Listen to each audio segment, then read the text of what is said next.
Hello and welcome to Rathod science academy.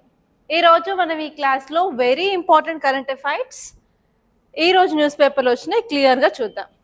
First of all మనం ఎలా చూస్తాము అంటే ఒక ఆర్టికల్ తీసుకొని దాని టైటిల్ చూసి ఆ టైటిల్లో చూడాల్సిన కీవర్డ్స్ ఏంటి, మన సిలబస్కి ఎలా కనెక్ట్ చేసుకోవాలి, దానికి సంబంధించిన బ్యాక్గ్రౌండ్ వర్క్ ఏమైనా ఉంటే అది ఎలా చేసుకోవాలి, అండ్ ఇప్పుడు ఉన్న ఆర్టికల్ ఎందుకు న్యూస్లో ఉంది, అండ్ నెక్స్ట్ దాని నుంచి మనకి prelims question and mains question ఎలా వచ్చే ఛాన్స్ ఉంది, ఎవ్రీథింగ్ ప్రతి ఒక్కటి ఇన్ డీటెయిల్గా ఈ వీడియోలో చూద్దాం.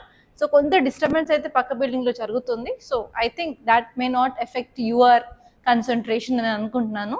ఎందుకంటే సీరియస్ ఆస్పిరెంట్స్ ఏవి డిస్టర్బెన్స్ వచ్చినా కూడా వాళ్ళు డిస్ట్రాక్ట్ అవ్వరు. So I'm thinking that you are very serious aspirant and I'm continuing with my class. Okay, first topic ఇక్కడ చూసుకున్నట్లయితే టైటిల్ చూడండి, gas from new sources will end shortage says officials. So ఇక్కడ officials ఏం చెప్తున్నారంటే మనకి గ్యాస్కి new sources తెచ్చుకుంటున్నాము, దానివల్ల మనకి ఏదైతే షార్టేజ్ ఉందో ఆ షార్టేజ్ని తగ్గించుకుంటున్నాము అని చెప్పారనమాట. సో ఇక్కడ మనం చూడాల్సిన కీవర్డ్ ఏంటంటే గ్యాస్. ఈ గ్యాస్ వచ్చేసి ఎల్పిజి, లిక్విఫైడ్ పెట్రోలియం గ్యాస్. ఇప్పుడు మనం మార్కెట్లో చూసుకున్నట్లయితే ఎస్పెషల్లీ ఇండియాలో మనకి ఈ ఎల్పిజి గ్యాస్ అనేది మనకి షార్టేజ్ ఉంది. ఎస్పెషల్లీ ఎల్పిజి ఎక్కడ యూజ్ చేస్తున్నాము అంటే మన ఇంట్లో ఉన్న సిలిండర్స్లో ఫిల్ చేసేది ఎల్పిజి గ్యాస్ అనమాట. సో ఇది సింపుల్గా చెప్పాలంటే ఇప్పుడు బయట మనకి సిలిండర్స్ సరిగ్గా దొరకట్లేవు. అండ్ వీరు కనుక అశోక్ నగర్లో ఉన్నట్లయితే చాలామంది హాస్టల్ స్టూడెంట్స్ వాళ్ళు కంప్లైంట్ చేసేది ఒకటి నిన్నటి నుంచి అండ్ ఈరోజు ఏంటంటే చాలామంది బ్రేక్ఫాస్ట్ కూడా కట్ చేసి ఆల్టర్నేట్గా సింపుల్గా అయ్యే బ్రేక్ఫాస్ట్ని పెడుతున్నారు అని చెప్పి చాలామంది స్టూడెంట్స్ అయితే కంప్లైంట్ చేస్తున్నారు. ఎందుకంటే హాస్టల్స్లో కూడా వీళ్ళొక్క ఎల్పిజి షార్టేజ్ వల్ల వాళ్ళకి సిలిండర్స్ అవైలబుల్లో లేవు.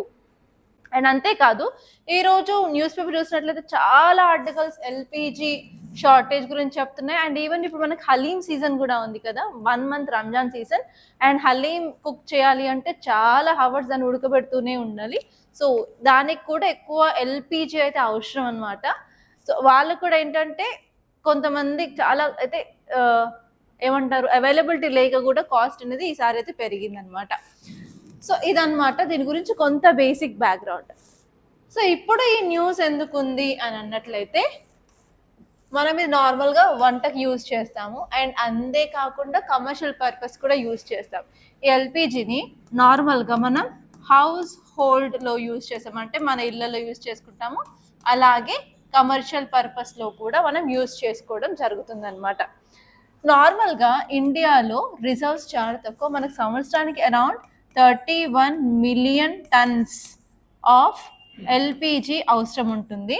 అండ్ అందులో మన ఇండియాలో దాన్ని రివర్స్ చేసి 13 కదా, 13 million tons మాత్రం మనం ఇండియాలో ప్రొడ్యూస్ చేస్తున్నాం. ఇంకా మిగతా అరౌండ్ 58 నుంచి 60% వరకు కావాల్సిన ఎల్పిజి మనం ఇంపోర్ట్స్ ద్వారా పక్క కంట్రీస్ నుంచి తెచ్చుకుంటున్నాం అనమాట.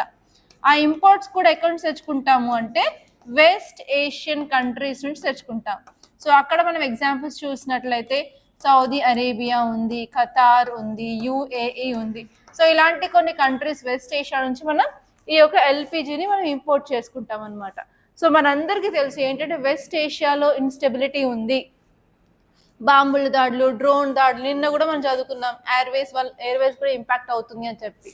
సో అలా మన ఎల్పిజి కూడా అక్కడ నుంచి రావడం తగ్గింది, ఎందుకంటే వాళ్ళే ప్రొడక్షన్ తక్కువ చేశారు కాబట్టి. ఫస్ట్ రీజన్ వచ్చేసి ఆ కంట్రీస్లో ప్రొడక్షన్ తగ్గింది. అండ్ నెక్స్ట్ వచ్చేసి మనకు తెలుసు ఒక జలసంధి, అది ఏంటంటే స్ట్రైట్ ఆఫ్ హార్ముస్. ఈ స్ట్రైట్ ఆఫ్ హార్ముస్ని కూడా బ్లాక్ చేయడం వల్ల ఆ ఏరియా గుండా వచ్చే మనకి ఆయిల్ కానివ్వండి, గ్యాస్ కానివ్వండి, అవన్నీ తక్కువ అయిపోయాయి అన్నమాట. సో ఇప్పుడు మనకి ఆర్టికల్ న్యూస్లో ఎందుకుందంటే ఇలా గ్యాస్ అవైలబిలిటీలో లేకపోతే చాలా మంది నార్మల్ ప్రజలు ఇబ్బందులు పడతారు కదా. సో అందుకని ఇప్పుడు మన గవర్నమెంట్ ఆఫ్ ఇండియా కొన్ని స్టెప్స్ అయితే తీసుకుందనమాట. ఆ స్టెప్స్ గురించి ఈ ఆర్టికల్లో చెప్పారు. సో ఇప్పుడు మన గవర్నమెంట్ ఆఫ్ ఇండియా తీసుకున్న స్టెప్స్ ఏంటంటే ఫస్ట్ వచ్చేసరికి మన ఇండియాలో ఏవైతే ఆయిల్ రీఫైనరీస్ ఉన్నాయో వాళ్ళని ప్రొడక్షన్ ఇంక్రీజ్ చేయమని ఫస్ట్ ఆర్డర్ అనేది చేశారు. అండ్ నెక్స్ట్ వచ్చేసి మనకి ఈ ఎల్పిజి లిక్విఫైడ్ పెట్రోలియం గ్యాస్లో ఉండేవి ప్రోపేన్ అండ్ బ్యూటేన్ అనమాట. ప్రోపేన్, బ్యూటేన్, దీనికి మధ్యలో డిఫరెన్స్ ఏంటంటే ప్రోపేన్లో మనకి 3 కార్బన్స్ ఉంటాయి, బ్యూటేన్లో 4 కార్బన్స్ ఉంటాయి. ఈ ప్రోపేన్ బ్యూటేన్ని యూజ్ చేస్తారనమాట ఎల్పిజిలో. వాటిని ఓన్లీ ఎల్పిజి ప్రొడక్షన్లోనే యూజ్ చేయండి, వేరే చోట యూజ్ చేయకూడదు కమర్షియల్ పర్పస్గా అని కూడా గవర్నమెంట్ ఆర్డర్ అయితే ఇవ్వడం జరిగింది. అండ్ నెక్స్ట్ వచ్చేసి మనకి చాలా సార్లు కమర్షియల్ అండ్ హౌస్ హోల్డ్ ఉన్నప్పుడు ఇప్పుడు ఫస్ట్ హౌస్ హోల్డ్కి ప్రయారిటీ ఎక్కువ ఇవ్వండి కమర్షియల్ కంటే అని చెప్పి థర్డ్ ఇంపార్టెంట్ గైడ్ లైన్ ఇచ్చారనమాట. అండ్ అంతేకాకుండా బ్లాక్ మార్కెటింగ్, హోర్డింగ్ అంటే ఎక్కువ షార్టేజ్ అంటే మనకి మార్కెట్లో షార్టేజ్ క్రియేట్ చేయడానికి కొంతమంది రిలీజ్ అవ్వకుండా మార్కెట్లోకి అలా ఆపేస్తారనమాట. సో వాటినే బ్లాక్ మార్కెటింగ్ అండ్ హోర్డింగ్ అంటారు. సో అలా అయినప్పుడు ఏంటంటే మనకి ఎసెన్షియల్ కమోడిటీస్ యాక్ట్ అనే యాక్ట్ని యూజ్ చేసుకొని వాటి యొక్క ప్రొడక్షన్ డిస్ట్రిబ్యూషన్ని గవర్నమెంట్ చేతిలోకి తీసుకోవచ్చు. సో ఇప్పుడు మళ్ళీ ఆ యాక్ట్ని ఇంకొకసారి ఇంపోజ్ చేశారనమాట, ఎందుకంటే control the supply of LPG cylinders in market. So ఇలా కొన్ని స్టెప్స్ అయితే ఇప్పుడు గవర్నమెంట్ తీసుకున్నారు. దానివల్ల ఇప్పుడు మన గ్యాస్ అవైలబిలిటీని కొంత పెంచే వరకు గవర్నమెంట్ ట్రై చేస్తుంది. అండ్ అంతేకాదు ఒక మేజర్ ఇంపార్టెంట్ స్టెప్ ఏంటంటే మనం డొమెస్టిక్గా ప్రొడ్యూస్ చేసినప్పటికీ కూడా మనం కావాల్సిన టార్గెట్ ఫర్ షూర్ రీచ్ అవ్వలేము అండ్ వేస్టేషన్స్ రావట్లేదు. కాబట్టి మనం సప్లై చైన్ డైవర్సిఫికేషన్ చెయ్యాలి అని చెప్పేసి ఇప్పుడు మనం యుఎస్ నుంచి అలాగే నార్వే నుంచి కూడా ఇంపోర్ట్ చేసుకోవాలి అని చెప్పి గవర్నమెంట్ అయితే ప్లాన్ చేసింది అనమాట. అందుకే ఇది న్యూస్లో ఉంది. Okay, clear?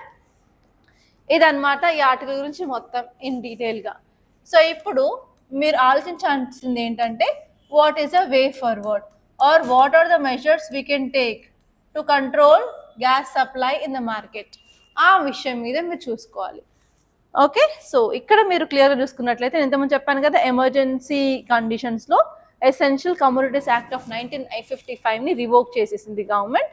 అండ్ అలా కొన్ని ఆర్డర్స్ అయితే ఇచ్చింది. మన ఆయిల్ రీఫైనరీ కంపెనీస్కి ఎల్పిజి ప్రొడ్యూస్ చేయమని, ఎక్కువగా ప్రోపేన్ బ్యూటేన్ ఓన్లీ ఎల్పిజి ప్రొడక్షన్లో యూజ్ చేయాలి, కమర్షియల్గా తగ్గించాలి అని చెప్పారు. అండ్ అంతేకాకుండా ఇక్కడ కొంత డీటెయిల్స్ అయితే ఇచ్చారు. మనకి కావాల్సింది 31 మిలియన్ టన్స్ ఆఫ్ ఎల్పిజి అనమాట. అందులో 13 మిలియన్ టన్సే మన ఇండియా నుంచి ప్రొడ్యూస్ చేసుకుంటున్నాము. అరౌండ్ 58 to 60% మనం బయట కంట్రీస్ నుంచి తెచ్చుకుంటున్నాము. అండ్ అది కూడా ఏ కంట్రీస్ అంటే Saudi Arabia, UAE, Qatar, Kuwait, ఇవి 4 కంపల్సరీ మీరు రాసుకోవాలి. అండ్ నెక్స్ట్ వచ్చి స్ట్రైట్ ఆఫ్ హార్మూజ్ డిస్ట్రప్షన్ వల్ల కూడా ఇదంతా దెబ్బతినింది అని చెప్తున్నారు. ఈ స్ట్రైట్ ఆఫ్ హార్మూజ్ యొక్క ఇంపార్టెన్స్ చూసుకున్నట్లయితే ఇండియాకి కావాల్సిన 80% ఎల్పిజి ఈ స్ట్రైట్ ఆఫ్ హార్మూజ్ గుండానే వస్తుంది. అండ్ ఇండియాకి కావాల్సిన 40% ఆఫ్ క్రూడ్ ఆయిల్ కూడా ఇక్కడే వస్తుంది. And 50% of liquefied natural gas కూడా ఇక్కడ నుంచే వస్తుంది అనమాట. ఈ పాయింట్స్ మీద చాలా ఫోకస్ చేయాలి. సో ఈసారి మీకు క్వశ్చన్ ఎలా వస్తుంది అంటే మీకు డైరెక్ట్గా ఎల్పిజి గురించి రావచ్చు. Consider the following statements regarding LPG. నేను చేంజ్ చేస్తాను కదా, ఎల్పిజి గురించి మీకు ప్రిలిమ్స్ క్వశ్చన్ రావచ్చు. అండ్ నెక్స్ట్ వచ్చేసి మనం ఏ కంట్రీ నుంచి ఎల్పిజిని ఇంపోర్ట్ చేసుకుంటున్నాము, arrange them in increasing order or decreasing order అని రావచ్చు. అండ్ నెక్స్ట్ వచ్చేసి మనకి ఇంకొక వే ఆఫ్ క్వశ్చన్ ఏం అడుగుతారు అంటే ప్రోపేన్ బ్యూటెన్ గురించి కూడా అడిగే ఛాన్స్ ఉంది. అండ్ ఎసెన్షియల్ కమోడిటీస్ యాక్ట్ గురించి కూడా మీకైతే క్వశ్చన్ అడిగే ఛాన్స్ ఉంది. ఇవన్నిటిని క్లియర్గా ఫోకస్ చేసుకోవాలి. ఎన్ని రోజులు ఓన్లీ క్రూడ్ ఆయిలే కాదు, ఇప్పుడు ఈవెన్ గ్యాస్ కూడా చాలా important from prelims point of view. Okay, ఇక్కడ మీరు ఆలోచించాల్సిన వే ఫార్వర్డ్ తీసుకోవాల్సిన స్టెప్స్ ఏంటంటే ఫస్ట్ వచ్చేసి డైవర్సిఫికేషన్. మనం ఓన్లీ ఒక కంట్రీ మీదనే డిపెండ్ అవ్వకుండా, ఒక ఏరియా మీద డిపెండ్ అవ్వకుండా different areas across the world మనం సప్లై చైన్స్ అనేది మెయింటైన్ చెయ్యాలన్నమాట. ఫర్ ఎగ్జాంపుల్ మనం ఇప్పుడు ఆఫ్రికా దగ్గరికి వెళ్ళొచ్చు, లాటిన్ అమెరికన్ కంట్రీస్ దగ్గర వెళ్ళొచ్చు అలా. అండ్ నెక్స్ట్ వచ్చేసి మనకి పెట్రోలియంకి సంబంధించి స్ట్రాటజిక్ పెట్రోలియం రిజర్వ్స్ ఉన్నాయి. అలాగే ఎల్పిజికి సంబంధించిన రిజర్వ్స్ కూడా మనం మెయింటైన్ చేయాలి అని అంటున్నారు. అండ్ అంతేకాకుండా మన యొక్క డొమెస్టిక్ గ్యాస్ ఎక్స్ప్లోరేషన్ని కూడా ఇంకా పెంచాలి. అండ్ నెక్స్ట్ వచ్చేసి మనం ఎల్పిజినే యూజ్ చేయకుండా ఈవెన్ ఎలక్ట్రిక్ సంబంధించిన అప్లియన్సెస్, ఎలక్ట్రిక్ కుక్కర్స్, అలాగే మనకి ఎలక్ట్రిక్గా పనిచేసే అంటే ఎలక్ట్రిసిటీతో పనిచేసే స్టవ్స్ కూడా ఉంటాయి, ఎలక్ట్రిక్ స్టవ్స్. సో అలాంటి వాటిని మనం తీసుకొని కుకింగ్కి యూజ్ చేసుకున్నట్లయితే కొంతవరకు షార్టేజ్ ఉన్నప్పటికీ కూడా మనం కొంతవరకు బతకొచ్చు అనమాట. లైక్ ఎలక్ట్రిసిటీ యూజ్ చేసుకొని ఫుడ్ వండుకొని తినొచ్చు. ఫర్ ఎగ్జాంపుల్ రైస్ కుక్కర్స్ ఉన్నాయి మనకి, అలాగే ఎలక్ట్రిక్ ఇండక్షన్ స్టవ్స్ ఉన్నాయి. అండ్ నెక్స్ట్ వచ్చేసి మరి కొన్ని కరెంటు పొయ్యిలు పాతకాలంలో ఉండేవి మా అమ్మమ్మ వాళ్ళ ఇంట్లో, అక్కడ చూసాను అనమాట. సో అదేంటంటే వైర్ ఉండేసి వైర్ ఎర్రగా అయిపోయి అక్కడ నుంచి హీట్ అనేది వస్తుంది అనమాట. సో అలాంటి పాతకాలం స్టవ్స్ కూడా ఇంకొన్ని ఏరియాస్లో అయితే దొరుకుతున్నాయి. So try to use electricity compared of this stove, gas stoves అనమాట. ఓకే, సో ఇవి ఈ ఆర్టికల్లో చెప్పిన ఇంపార్టెంట్ పాయింట్స్. సో నెక్స్ట్ ఇక్కడ ఆర్టికల్ చూసుకున్నట్లయితే supreme court agrees to look into plea against law on Muslim inheritance. So ఈ title చూసినట్లయితే మనకి కనిపించేది ఏంటంటే ముస్లింల గురించి మాట్లాడుతుంది ఆర్టికల్ అని తెలుస్తుంది. అది కూడా ఇన్హెరిటెన్స్ అంటే మనకి ఒక జనరేషన్ నుంచి ఇంకొక జనరేషన్కి తరతరాలుగా వచ్చే దాని గురించి ఇక్కడ మాట్లాడుతుంది అనమాట ఫస్ట్. అండ్ ఇక్కడ వచ్చేసి సుప్రీం కోర్ట్ అగ్రీ చేసింది అని కనిపిస్తుంది. సో ఈ ఆర్టికల్ అర్థం కావాలి అంటే మీకు కొంత బేసిక్ నాలెడ్జ్ ఉండాలి. ఓకే, కొంత బేసిక్ నాలెడ్జ్ ఏంటంటే మనకి డిఫరెంట్ టైప్స్ ఆఫ్ రిలీజియన్స్ ఇండియాలో ఉన్నాయి. India is a multi religious country అని చెప్పొచ్చు కదా. సో మనకి హిందూస్ ఉన్నారు, ముస్లిమ్స్ ఉన్నారు, క్రిస్టియన్స్ ఉన్నారు, పార్సీస్ ఉన్నారు, బుద్ధిస్ట్ ఉన్నారు, జైన్స్ ఉన్నారు, అలా డిఫరెంట్ రిలీజియన్స్ పీపుల్ ఇండియాలో ఉన్నారు. సో రిలీజన్కి మనకి డిఫరెంట్గా వాళ్ళ యొక్క పద్ధతులు, వాళ్ళ యొక్క ఆచారాలు, వాళ్ళ యొక్క దేవుళ్ళు, so like that every religion has difference అనమాట. ఫర్ ఎగ్జాంపుల్ హిందూయిజం అయితే డిఫరెంట్ గాడ్స్ ఉంటారు, ముస్లింలో అయితేనేమో ఓన్లీ మనకు అల్లా ఉంటారు, సో క్రిస్టియన్స్లో అయితేనేమో ఓన్లీ జీసస్, అలా డిఫరెంట్ రిలీజన్లో వాళ్ళకు సంబంధించిన ఆచారాలు. ఫర్ ఎగ్జాంపుల్ మ్యారేజ్ తీసుకోండి, హిందూస్లో అయితేనేమో తాళి కడితేనే మ్యారేజ్ అంటారు, ముస్లిమ్స్లో అయితేనేమో సైన్ పెడతారు జస్ట్, క్రిస్టియన్స్లో అయితేనేమో రింగ్స్ ఎక్స్చేంజ్ చేసుకుంటారు. సో అలా ఒక రిలీజన్కి సంబంధించిన పద్ధతులు వాళ్ళు పాటించాల్సినవన్నీ డిఫరెంట్గా ఉంటాయి. కాబట్టి హిందూస్ ఏం చేశారు అంటే Hindu succession act, Hindu code అనేవి ఉంటాయి అన్నమాట. సో దీన్ని బట్టి వాళ్ళ యొక్క ఆచారాలు అవన్నీ ఉంటాయి.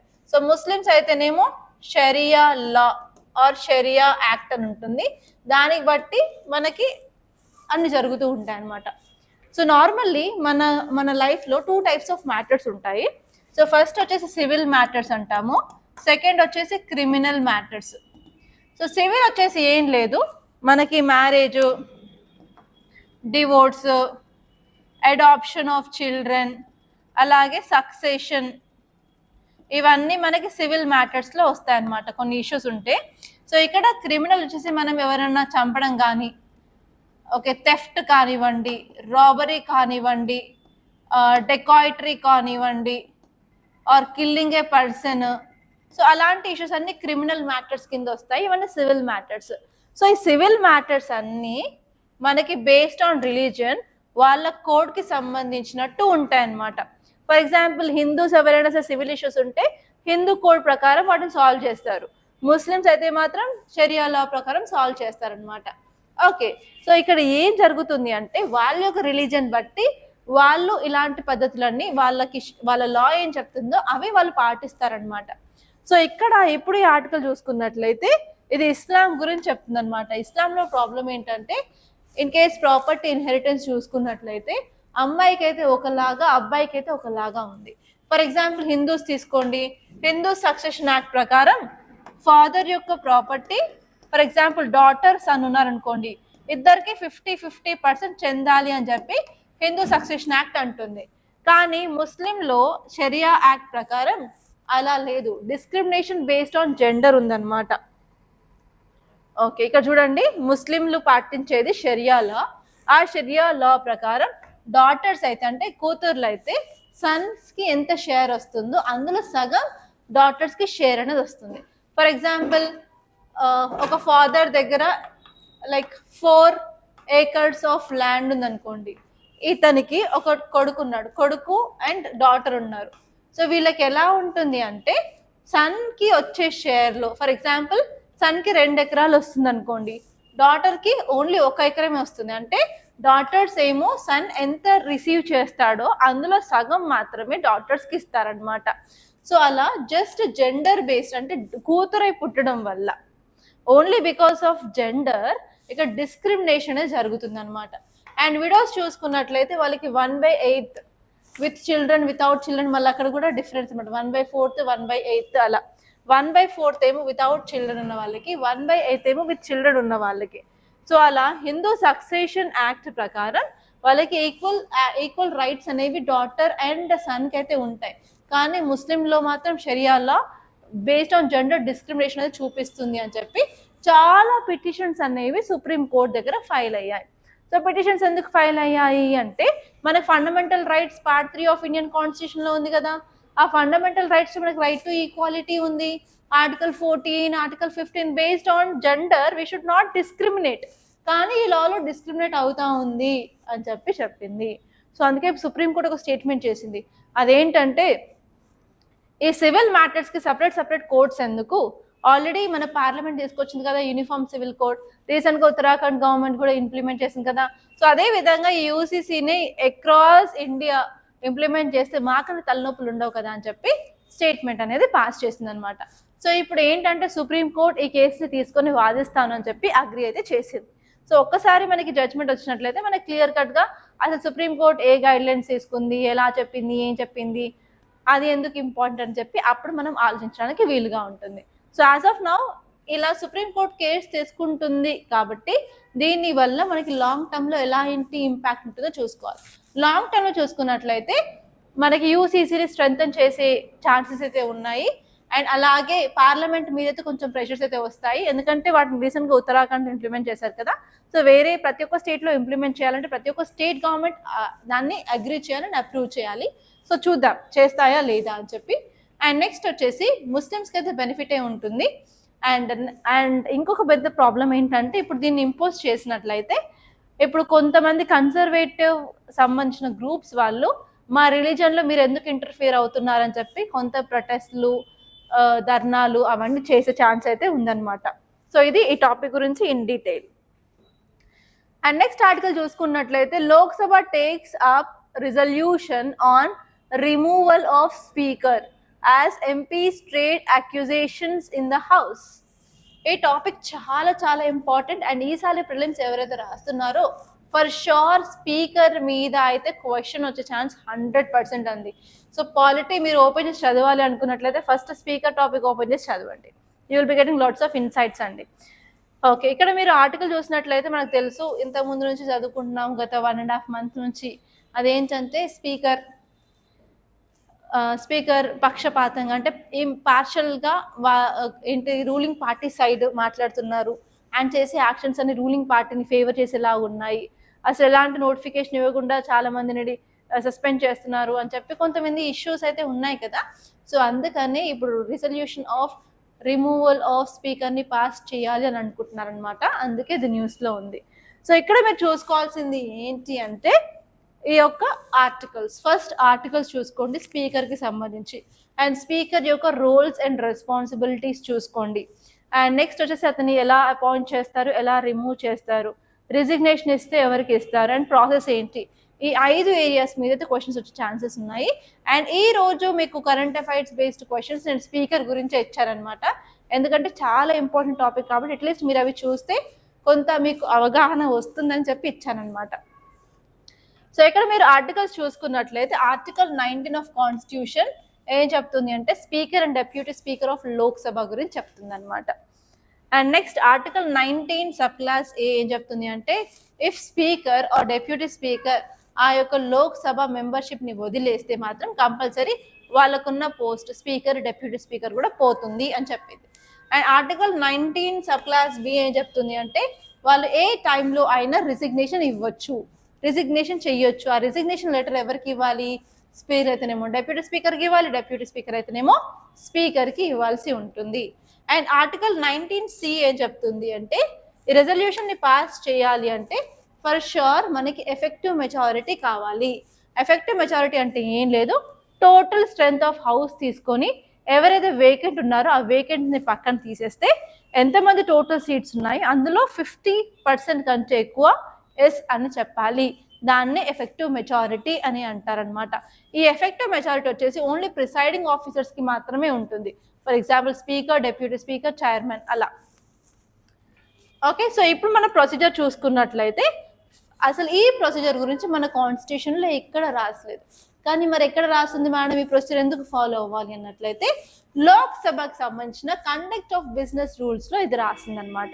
ఫస్ట్ ఆఫ్ ఆల్ ఈ రెజల్యూషన్ ఎలా పాస్ చేస్తారు అంటే, ఫస్ట్ రెజల్యూషన్ తయారు చేసిన తర్వాత దాన్ని 14 days ఆఫ్ నోటీస్లోనే ఇచ్చేస్తారు అనమాట. 14 days ఆఫ్ నోటీస్ పెట్టుకొని ఆ నోటీస్ పీరియడ్లో స్పీకర్కి ఇచ్చేస్తారు. దాని తర్వాత దీన్ని ఈ మోషన్ని అడ్మిట్ చేయాలి అన్నట్లయితే ఫస్ట్ ఆఫ్ ఆల్ అట్లీస్ట్ 50 మంది ఆ మోషన్ని సపోర్ట్ చేయాలి. 50 మంది మోషన్ని సపోర్ట్ చేసినట్లయితే అది తీసుకుంటారు హౌస్లోకి. ఇన్ కేస్ 50 మంది కంటే తక్కువ మంది అప్రూవ్ చేస్తే దాన్ని తీసి పక్కన పడేస్తారనమాట. అండ్ నెక్స్ట్ వచ్చేసి ఆ రెజల్యూషన్ని పాస్ చేస్తారు. పాస్ చేయడానికి మనకి ఎఫెక్టివ్ మెజారిటీ కావాలి. ఎఫెక్టివ్ మెజారిటీతో పాస్ అయినట్లయితే ఆ రోజే స్పీకర్ని రిమూవ్ చేయడం జరుగుతుంది. ఓకే, ఆ టైంలో స్పీకర్ యొక్క రోల్ ఏంటంటే, స్పీకర్ ఎక్కడ కూర్చుంటారు? ఓకే, ఇది మన లోక్సభ అనుకున్నట్లయితే ఇక్కడ స్పీకర్ కూర్చుంటారు, ఇక్కడ మిగతా మెంబర్స్ ఆఫ్ పార్లమెంట్ ఇలా కూర్చుంటారు కదా. సో ఇప్పుడు రిజల్యూషన్ ఫర్ రిమూవల్ ఆఫ్ స్పీకర్ని పెట్టినప్పుడు ఇక్కడ మన స్పీకర్ ఉండడు, ఇక్కడ కూర్చోడు మన స్పీకర్ అదర్ మెంబర్స్ లాగా ఇక్కడ కూర్చుని ఆ ప్రొసీడింగ్స్లో వింటూ ఉంటారు. అండ్ అంతేకాదు, ఇప్పుడు ఆ రెజల్యూషన్ మీద ఓట్ కండక్ట్ చేసినప్పుడు ఈయన ఫస్ట్ ఇన్స్టెన్స్లో ఓట్ అనేది వేస్తారు. సో ఆయన ఇక్కడ ఉంటే మాత్రం ఓట్ వేయడానికి ఛాన్స్ లేదు. ఓన్లీ ఎప్పుడైనా సరే టై అయినప్పుడు మాత్రమే కాస్టింగ్ ఓట్ అనేది ఇస్తారు. ఇప్పుడు ఆ ప్లేస్ నుంచి ఈ ప్లేస్కి వచ్చినప్పుడు మాత్రం అందరితో సమానంగా ఫస్ట్ ఇన్స్టెన్స్లోనే ఓట్ అనేది స్పీకర్ వేయడం జరుగుతుంది. And in case effective majority అయినట్లయితే ఆ రోజు తీసేస్తారనమాట అతన్ని అక్కడే. అండ్ ఇంతవరకు ఇలా స్పీకర్ని రిమూవ్ చేయడం జరిగిందా ఇండియాలో అని అనుకున్నట్లయితే ఒక ముగ్గురి మీద అయితే రిజల్యూషన్ తీసుకొచ్చారు. ఫస్ట్ స్పీకర్ అనమాట, అతని పేరు జీవి మావలాన్కర్. తర్వాత 1966లో హుకుమ్ సింగ్ మీద కూడా తీసుకొచ్చారు. 1987లో బలరామ్ ఝాఖార్ మీద కూడా తీసుకొచ్చారు. కానీ ఇవన్నీ కూడా మోషన్స్ అయితే ఫెయిల్ అయ్యాయి. అంటే ఇంతవరకు ఏ స్పీకర్ కూడా రిమూవ్ అవ్వలేదు. ఇప్పుడు ఈ స్పీకర్ రిమూవ్ అయితే మాత్రం ఇది ఒక సంచలనం అవుతుంది అనమాట. సో ఇలా మీరు గుర్తుపెట్టుకోవాలి పాయింట్స్. అండ్ నెక్స్ట్ ఆర్టికల్ చూసుకున్నట్లయితే UPSC releases exam scores, topper Anuj gets 52.88%. ఫైనల్గా ఈరోజు అయితే మనకి మార్క్ లిస్ట్ అయితే రిలీజ్ చేశారు. అందులో ఏంటంటే ర్యాంకు, నేమ్, మెయిన్స్లో ఎన్ని మార్క్స్ వచ్చాయి, ఇంటర్వ్యూలో ఎన్ని మార్క్స్ వచ్చాయి, టోటల్ స్కోర్ ఎంత అని చెప్పి ఒక పీడిఎఫ్ అయితే యూపీఎస్సీ రిలీజ్ చేసింది. ఆ పీడిఎఫ్లో మనకి క్లియర్గా చూసుకున్నట్లయితే చాలా మందికి ఈసారి 200 కంటే పైన ఇంటర్వ్యూ మార్క్స్ చాలా మందికి అయితే వచ్చాయి. అంటే ఇంటర్వ్యూలో కమ్యూనికేషన్ స్కిల్స్ బట్టి మార్క్స్ అయితే వస్తాయి. సో అలా ఈసారి అయితే పర్లేదు, బాగానే వచ్చాయి. అండ్ లాస్ట్ టైం ఇంటర్వ్యూలో హైయెస్ట్ మార్క్స్ వచ్చేసి 212, ఈసారి 215 అనుకుంటా నేను చూసింది. దానికంటే ఎక్కువ ఉందా లేదా just I have to cross check. But 212 last time highest అయితే, ఈసారి 215 కూడా కనిపించాయి అనమాట. అండ్ ఇంకా పీడిఎఫ్ని మొత్తం నేను ఇంకా తరువుగా కూడా చూడలేదు, జస్ట్ నేను చూసినంత వరకు అయితే 215 ఈజ్ హైయెస్ట్ అనమాట ఇంటర్వ్యూలో. సో ఇక్కడ మన టాప్ 1 ర్యాంకర్ చూసినట్లయితే ఆయనకి టోటల్ మార్క్స్ 1071 అయితే రావడం జరిగింది. అండ్ ఈ మార్క్స్ వచ్చేసి మొత్తం టోటల్ కౌంట్లో అరౌండ్ 52.88. అంటే మీరు కనుక 45% నుంచి 52% వరకు తెచ్చుకున్నట్లయితే ఫర్ షూర్ మీ నేమ్ అనేది టాప్ 50లో ఫర్ షూర్ ఉంటుందండి. సో కంపల్సరీ మీకు అన్ని మార్క్స్ తెచ్చుకోవడానికి ట్రై చేయండి. అండ్ ఫస్ట్, సెకండ్, థర్డ్ టాపర్స్కి అరౌండ్ 10 మార్క్స్ అంతే, పెద్ద తేడా కూడా ఏం లేదండి. అండ్ మెయిన్స్ అయితే ఒక్కొక్క మార్క్ తేడాతో ఉందన్నమాట. సో ఇక్కడ ఫస్ట్ టాపర్కి ఏమో అరౌండ్ 567 వచ్చాయి కదా, తర్వాత సెకండ్ టాపర్కి 565, 566 అలా ఉన్నాయి. సో మెయిన్స్లో ఈవెన్ ప్రతి హాఫ్ మార్క్ కూడా కౌంటెడే అండి. సో మీరు కనుక మెయిన్స్లో హాఫ్ మార్క్ ఎలా గ్రాప్ చేయాలో తెలియకపోతే మాత్రం you will be in the out of the list అండి. సో మెయిన్స్ మీద చాలా బాగా ఫోకస్ చేయండి. ఒక సెకండ్ ర్యాంకర్కి ఏమో 52.69% ఆఫ్ మార్క్స్ వచ్చాయి. ఓకే, నెక్స్ట్ ఆర్టికల్ చూసుకున్నట్లయితే Chandigarh achieves 99.93% literacy, gets fully literate UT tag. So రీసెంట్గా మనం కొన్ని ఆర్టికల్స్ చదువుకున్నాము, Himachal Pradesh became fully literate state అని. సో ఇప్పుడు సెకండ్ యూనియన్ టెరిటరీ అనమాట చండీగఢ్, ఇది second UT which is fully literate అని ఇచ్చారు. సో ఇక్కడ మీరు చూసుకున్నట్లయితే ఈ పారాగ్రాఫ్ చాలా ఇంపార్టెంట్. మన ఇండియాలో 6 స్టేట్స్ ఆర్ యూటీస్ ఇవి ఫుల్లీ లిటరేట్ అనమాట. అండ్ యూటీస్లో అయితే second UT fully literate. So మీరు ఏం చేయాలి అంటే రాసుకోండి, ఏం రాసుకోవాలి, ఏ states fully literate in India, ఏ UTs fully literate in India, and ఎప్పుడు అయ్యాయి కూడా రాసుకోండి. దాని మీద కూడా మీకు క్వశ్చన్ వచ్చే ఛాన్స్ ఉంది. అండ్ ఈ టాపిక్ వచ్చేసి గవర్నెన్స్లో చాలా ఇంపార్టెంట్. సో ఇప్పుడు ఈ ఆర్టికల్ చూసినట్లయితే Chandigarh achieves 99.93% literacy, gets fully literate UT tag అనమాట. ఓకే, ఫుల్లీ లిటరసీ అంటే ఏంటంటే a state is considered fully literate when its literacy rate exceeds 95%. 95% కంటే ఎక్కువ లిటరసీ రేట్ ఉన్నట్లయితే దాన్ని ఫుల్లీ లిటరేట్ అని అంటారు. సో ఇది ఎవరు డిఫైన్ చేస్తారు అంటే డిఫైన్ అండర్ ఉల్లాస్ స్కీమ్ కింద చేస్తారనమాట. అసలు ఉల్లాస్ అంటే understanding life long learning for all in society. Understanding life long learning for all in society అనమాట దీని యొక్క ఫుల్ ఫామ్. దీన్ని ఎప్పుడు తీసుకొచ్చారు అంటే 2022 నుంచి 2027 వరకు తీసుకొచ్చారు. అండ్ ఇది ఒక centrally sponsored scheme. Centrally sponsored scheme అంటే నార్మల్గా central government and state governments funds అనేవి షేర్ చేసుకుంటాయి అనమాట. అండ్ ఈ స్కీమ్ యొక్క మేజర్ ఆబ్జెక్టివ్స్ ఏంటంటే అడల్ట్ ఎడ్యుకేషన్ మీద ఫోకస్ చేస్తున్నారు, అలైనింగ్ విత్ ఎన్ఈపీ అంటే నేషనల్ ఎడ్యుకేషన్ పాలసీ మీద ఫోకస్ చేస్తూ, అలాగే నాన్ లిటరేట్స్ మీద ఫోకస్ చేస్తున్నారు. And functional literacy, digital skills, vocational training improve చేయాలనుకుంటున్నారు. అండ్ ఇది ఇంప్లిమెంట్ చేసే మినిస్ట్రీ ఏంటంటే మినిస్ట్రీ ఆఫ్ ఎడ్యుకేషన్ అనమాట. ఓకే, సో ఇక్కడ నెక్స్ట్ ఆర్టికల్ చూసుకున్నట్లయితే Jal Jeevan mission gets extension up to 2028. So నార్మల్గా మీకు యూపీఎస్సీలో 3 క్వశ్చన్స్ అయితే ఫర్ షూర్ స్కీమ్స్ గురించి ఉంటాయన్నమాట. సో కంపల్సరీ స్కీమ్స్ అనేవి మీరు తెలుసుకోవాలి, ఎస్పెషల్ న్యూస్లో ఏమున్నాయో. అండ్ ఈసారి జల్ జీవన్ మిషన్ మీద మీరు క్వశ్చన్ అయితే ఎక్స్పెక్ట్ చేసే ఛాన్స్ అయితే ఉంది. ఎందుకంటే ఈ స్కీమ్ని లాంచ్ చేసిన 2019లో. దీని ఒక టార్గెట్ ఏంటంటే 2024లోగానే మనకి రూరల్ ఏరియాస్లో ఫంక్షనల్ ట్యాప్ నుంచి వాటర్ అనేది ప్రొవైడ్ చేయాలనుకుంటున్నారు. కానీ ఇప్పుడు దీన్ని కాస్త 2024 నుంచి 2028కి ఎక్స్టెండ్ అయితే చేశారనమాట. అందుకే ఇది న్యూస్లో ఉంది. అండ్ ఈ స్కీమ్లో ప్రతి ఒక్క పర్సన్కి పర్ డే 55 లీటర్స్ ఆఫ్ వాటర్ని పైపులు అంటే ట్యాప్ల ద్వారా ప్రొవైడ్ చేయాలని చెప్పి తీసుకొచ్చిన స్కీమ్. ఇది కూడా సెంట్రల్లీ స్పాన్సర్డ్ స్కీమ్ అండి. అండ్ దీన్ని ఇంప్లిమెంట్ చేసేది మినిస్ట్రీ ఆఫ్ జల్ శక్తి.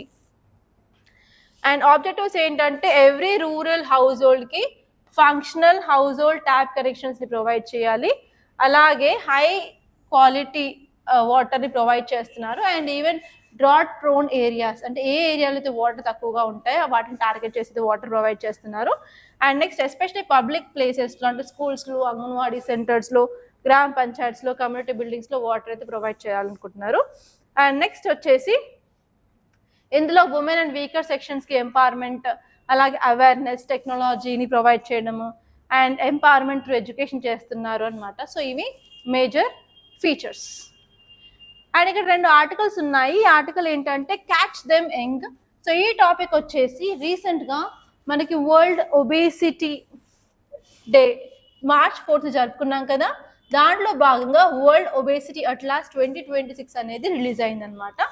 ఆ అట్లాస్లో ప్రతి 5 చిల్డ్రన్కి ఒకరు ఇండియాలో ఒబేస్ ఉన్నారు అని తెలుస్తుంది కదా. సో ఆ యొక్క ఒబేసిటీ వల్ల వాళ్ళకి ఫ్యూచర్లో నాన్ కమ్యూనికబుల్ డిసీజెస్ వచ్చే ఛాన్స్ ఉంది. నాన్ కమ్యూనికబుల్ డిసీజే కాదండి, ఆ డిసీజెస్తో పాటు వాళ్ళకి ఫ్యూచర్లో కొన్ని మెటబాలిక్ డిజార్డర్స్ అనేవి వస్తాయని చెప్పి ఈ ఆర్టికల్ చెప్పడం జరిగింది. ఆ రోజు కూడా మనం అది చదువుకున్నాము, యుఎస్, చైనా, ఇండియా వరల్డ్లోనే టాప్ 3 అని చెప్పి. సో ఇక్కడ వాళ్ళు ఇచ్చింది సేమ్ అదే థింగ్ అండి. చైనాలో అరౌండ్ 62 మిలియన్ చిల్డ్రన్ హై బిఎంఐతో ఉన్నారు. ఇండియా వచ్చేసి సెకండ్ అనమాట. ఇండియా వచ్చేసి సెకండ్ అండ్ దాని తర్వాత యుఎస్ అనమాట.